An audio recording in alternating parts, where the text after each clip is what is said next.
Kiki the Kite by Nanny Linda. Kiki the Kite was resting on the shelf in a shed that was damp and cold. Her body was warped and wrinkled, and her tail ribbons were matted with spots of black mould.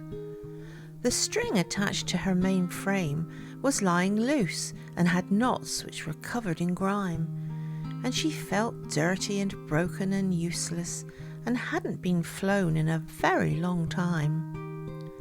The shed stood in a picturesque garden owned by Ralphy Roy, and he used to fly Kiki the Kite a long time ago with Harvey, his little boy.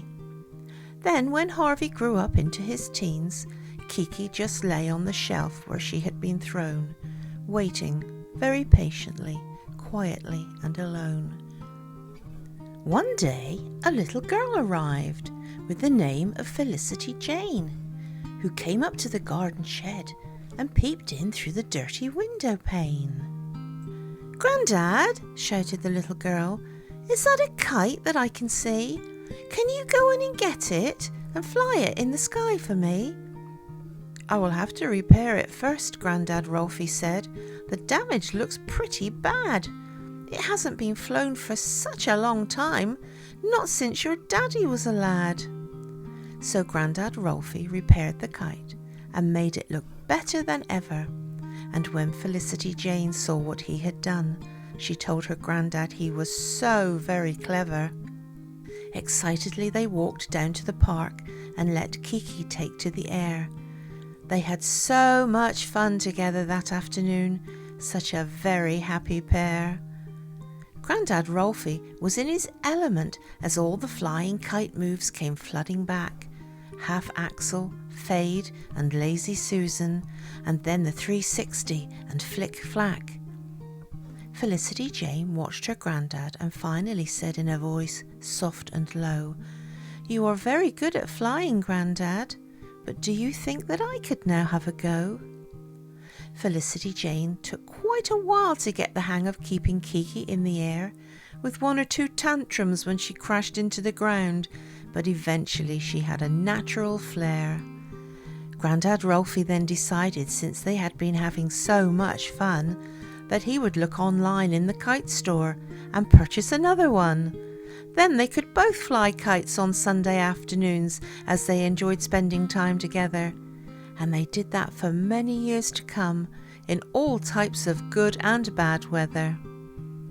Kiki was delighted to be flying and performing tricks in the sky once again, and was also very happy to have a shed companion kite whose name was Cherished.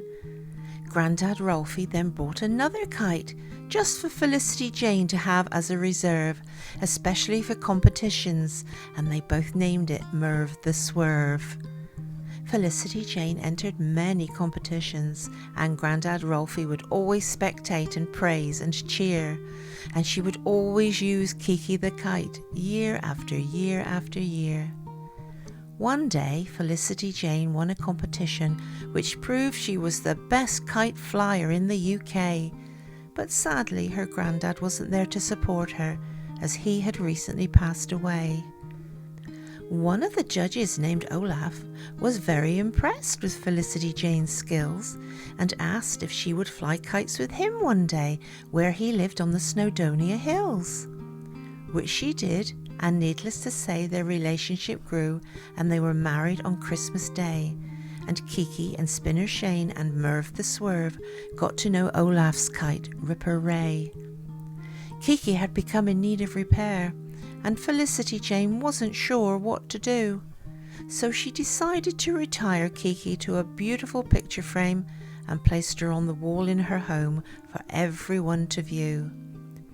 Alongside her buddies Cherished and Merv the Swerve, and in the centre, taking pride of place, was a beautiful photo of Grandad Ralphie with his happy smiling face. And as a wedding and Christmas present, Olaf gave Felicity-Jane a brand new kite, which she dedicated to her Grandad and named it Ralphie, the King of Flight.